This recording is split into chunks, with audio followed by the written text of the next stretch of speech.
The movie starts with a man named Darius wearing a glass mask in a desert-like area. He's connected to an oxygen supply because the air is not safe to breathe. As he cleans some solar panels, his watch beeps, warning him that he's running out of oxygen. Darius talks to his dad on his comms, saying they'll head inside in 2 minutes. Meanwhile, Darius's dad is in a bookstore picking up a book. On Earth, the oxygen levels have dropped so much that there are no plants left, and it's not safe for people to live outside. Darius is on a rooftop, getting ready to go back inside. Suddenly, his dad steps on a weak floorboard and falls, damaging his life support system. Darius rushes to help, but it's too late. His dad passes away. In a lab somewhere else, a machine is making oxygen from water. We meet a girl named Zora and her mom, Micah, who's a scientist working on plants. The airlock door opens and Darius enters alone.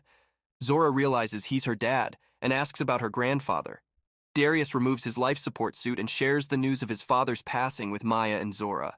He resolves to bury his father the next day at the cemetery where his mother rests, despite Maya's objections about the distance.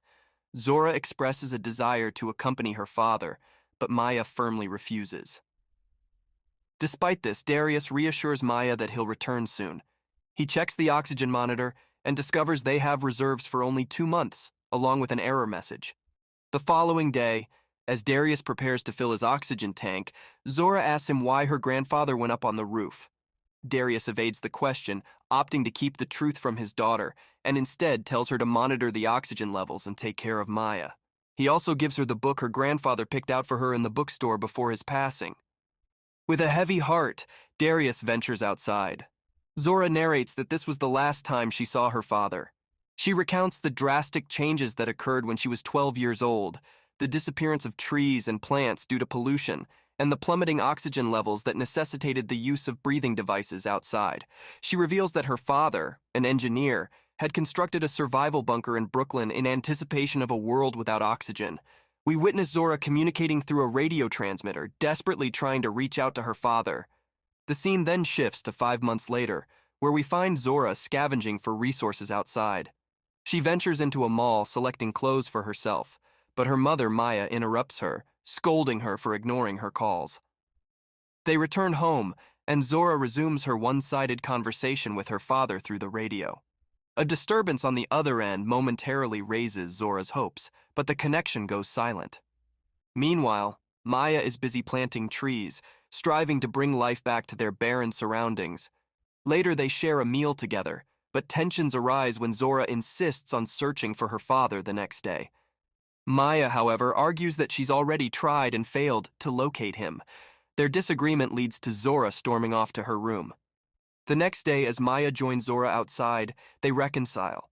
However, their peace is short-lived when 2 other survivors approach their bunker. Sensing danger, Micah and Zora hide. The newcomers, Tess and Lucas, knock on their door and begin to explore the area. Next, Micah and Zora overpower Tess, confiscating her gun, and retreat into the safety of their bunker. Through the camera, Tess reveals that she and Lucas come from a shelter in Philadelphia, where they're struggling with a faulty air filtration system and dwindling supplies. Tess claims to know Darius from their time teaching at the same university, and seeks his expertise to resolve their predicament. Micah reveals to Tess that Darius is missing. Tess requests entry into the bunker, displaying knowledge of Micah and Zora's names, which leads Zora to believe she may be trustworthy. Despite Maya's initial skepticism, Zora argues that Tess could help improve their oxygen system if she can recreate Darius's work. Convinced by her daughter's reasoning, Micah cautiously approaches Tess and Lucas, disarming them and questioning their intentions.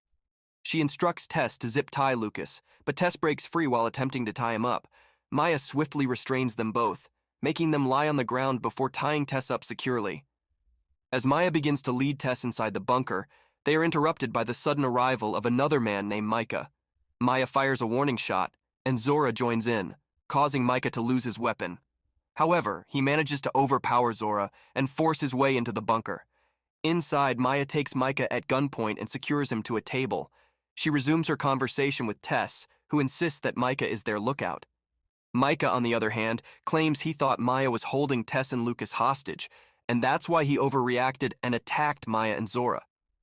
Tess pleads with Micah to let her see the oxygen generator, but Micah remains wary, warning Tess to stay away from the door. Tensions escalate as Maya cocks her gun, ready to defend her bunker. In a daring move, Tess breaks free from her restraints and releases Lucas, signaling a shift in their approach. With determination in her eyes, Tess insists they try it Lucas's way, determined to get a look at the oxygen generator by any means necessary. Inside the bunker, Maya tends to Micah's shoulder wound, admonishing Zora for convincing her to go outside. Micah glimpses the oxygen generator, and Maya questions if he's an engineer too, but he admits he's a locksmith. Maya remarks that their fortified bunker would be impenetrable to outsiders. Zora asks Micah about his earlier actions, and he confesses to panicking, prompting Maya to silence him. As Maya investigates the security alert, she discovers the camera feed has been tampered with by Tess. Meanwhile, outside, Lucas drills at the bunker door while Tess takes Micah's gun. Alarmed by the breach, Maya realizes they are using a battery-powered drill. Zora quickly devises an electromagnetic pulse from a microwave transformer to disable their drill, while Tess sabotages the air outflow, causing CO2 levels to rise inside. Maya and Zora put on masks to breathe. Maya then opens the garage door and ventures outside, leaving Zora to watch over Micah. Lucas notices the open door and alerts Tess. Meanwhile, Micah pleads with Zora to use his life support, revealing he has a child, but she refuses. Tess and Lucas approach the garage cautiously, but Maya fires warning shots, forcing them to seek cover. As Micah begins to suffocate, Zora returns and provides him with oxygen, demanding truthful answers in exchange for each breath. Micah confirms their story and urges Zora to let Tess inside. Reluctantly, Zora complies and the system returns to normalcy, albeit with heightened tension lingering in the air. Outside, Tess devises a plan with Lucas. While she distracts Maya, Lucas will go from the other side and sneak up on Maya and use her as a hostage for entry into the bunker. Tess provides cover fire as Lucas advances, but her ammunition runs dry, forcing her to surrender. Seizing the opportunity, Lucas sneaks up on Maya, leading to a struggle in which Maya injures her leg. Inside the bunker, Micah manages to free himself and holds Zora at gunpoint. Tess arrives and seizes Maya, while Micah secures Zora with ropes, offering apologies for his actions. Meanwhile, outside, Tess and Lucas remove the tape from the camera, allowing them to monitor the situation within. Despite his efforts, Micah collapses before he can open the bunker door, leaving Tess and Lucas in a very difficult position. Lucas threatens to harm Maya unless Zora opens the door, but she refuses, seizing Micah's comms and telling Tess and Lucas that he has died and that she is unable to open the door because she is tied up. In a desperate bid for survival, Maya suggests an alternative, retrieving a spare key card located some distance away. Tess reluctantly agrees and provides Maya with a spare oxygen tank. Together, they head towards a nearby car, leaving Lucas behind as Tess accompanies Maya on their uncertain journey. Tess asks about their destination, and Maya reveals they're headed to where Darius rests. Maya discloses Darius's discovery that the system was sustaining 3 people at full power even after his father's passing, leading him to leave in hopes that Zora could correct his mistake and fix the oxygen generator to sustain more than 2 people. Which also explains why Darius left without telling Zora the truth that he never plans to come back, knowing that Zora would have never allowed this to happen if he did. Once they reach Darius's resting place, she takes the card from Darius and entrusts Tess with the key card and code, explaining that if they both go, neither will make it back. Tess promises to return for Maya and rushes to the bunker. Upon arrival, Tess furnishes the code and key to Lucas and they go inside. Zora confronts Tess, who admits she never knew Darius and had learned about him through Zora's radio transmissions. Tess insists on going back and saving Maya, but Lucas refuses to let her go. After learning that Maya is incapable of replicating the device, Lucas realizes that Tess has no use in this situation.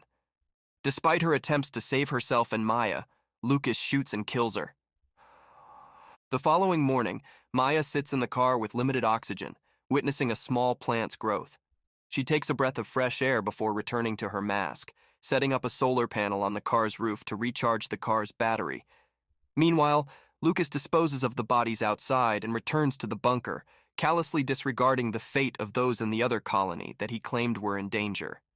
As Zora repairs the solar cables, Lucas restricts her oxygen supply to 9 minutes, showing no remorse for his actions. Zora now sees the truth about Tess's demise and their plan to reclaim their home. However, upon Maya's return with dwindling oxygen, Lucas refuses to open the door. In a desperate bid for survival, Maya shoots Lucas, damaging his life support. As he approaches, Zora trips him, and they seize the keycard and rush into the bunker. However, Lucas follows without a mask, leaving them defenseless. With no other choice, Maya and Zora prepare to face Lucas head-on, armed with determination and resilience. In a final confrontation, Zora threatens Lucas with a hydrogen-filled environment, warning him of the catastrophic consequences of shooting. They leave him trapped as they make their escape. Lucas, in a fit of desperation, fires his weapon, triggering a massive explosion that engulfs the area and destroys the system. Zora and Maya decide to drive to Philadelphia on a very exhausting journey. They arrive at the shelter's door, but collapse before anyone can assist them. Maya awakens inside the shelter, greeted by an elderly man who informs her that Zora fixed their oxygen generator using Darius's design. He invites Maya to contribute her horticultural expertise to their community. Meanwhile, Zora makes a transmission, extending assistance to any survivors in need. The movie concludes with a hopeful scene of children planting seeds, symbolizing the potential for new life and growth. Zora joins them, bearing a seed of her own, signifying the resilience and perseverance of the human spirit in the face of adversity. The tiny seed knew that in order to grow, it needed to be dropped in dirt, covered in darkness, and struggle to reach the light. And that's all for today, guys. Check these 2 other sci-fi stories from Recap Nest. See you next time.